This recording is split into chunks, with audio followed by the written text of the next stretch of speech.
Hi, I'm Chef Tammy Brawley from the Green Kitchen. Welcome to Heart of the Home. I'm showing you guys a great recipe today for the holidays. It's a good little appetizer recipe. A little time consuming, but it's a lot of fun and absolutely delicious. What we want to do is we're doing a salt roasted potato. We're doing red potatoes in this case, and I certainly think this would look beautiful with a purple potato and a gold potato as well. And we started out with the oven on 350 degrees, a little bit of salt on our pan, and we laid our potatoes on top after we've tossed them with a little bit of oil. Once they come out of the oven, you want to brush off the salt. They're nice and tender here. I can feel that. There's no reason to peel them or anything. We're going to cut them in half. Then you're going to come back and we're going to scoop them out, the pulp out of the potato itself. All we're doing is making a vessel for that goat cheese. You don't want to get all the potato out, just want enough to put a little thing of goat cheese in there.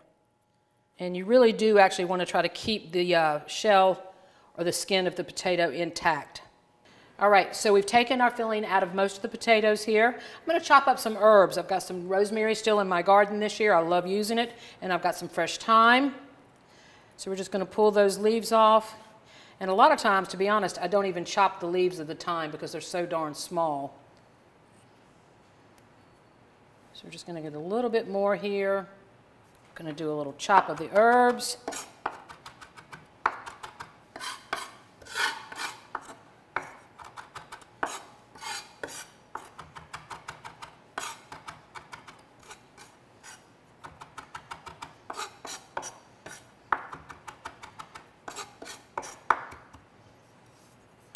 All right, we're going to mix herbs with the chopped herbs with some goat cheese.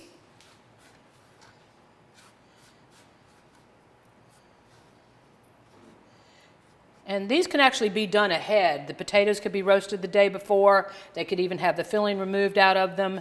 You could mix up the filling with the goat cheese and the herbs, and then the day of your party, you just simply take the time to stuff them into the potato shells. Got a nice little balance of color here working into the goat cheese.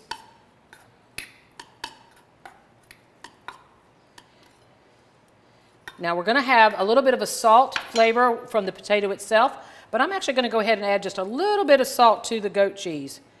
Goat cheese typically is very plain, but I love the flavor, very creamy. But I'm not going to add a lot.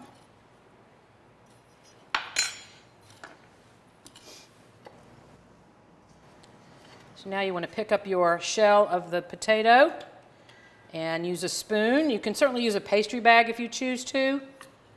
If the goat cheese is crumbly, you might have a little bit of a hard time with a pastry bag. So I'd recommend that you actually do the spoon. Back on the platter. One thing I didn't talk about at the beginning there was the salt that's on our pan that we roasted the potatoes in.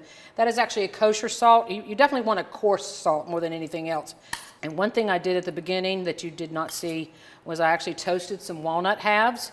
I love using walnuts in all of my cooking as well, but really any nut of choice that you would like to use is fine for this recipe.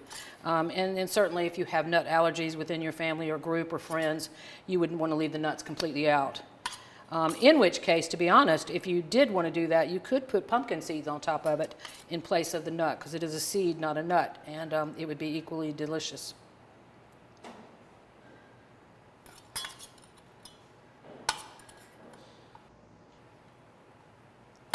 So now we have about 7 or 8 or so of our potato cups stuffed with the goat cheese and herbs. I'm going to come back with a toasted walnut on top. And one thing I'm noticing as I'm putting the walnut on top, you know, the potatoes can be a little kind of hard to stand up because they are a round bottom. You could actually cut just a hair off the bottom of that potato to help it stand a little bit easier.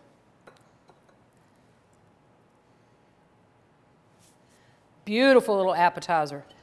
And there you have it, goat cheese stuffed salt roasted potatoes topped with a toasted walnut half. I'm Tammy Brawley from the Green Kitchen. Join us next time on Heart of the Home.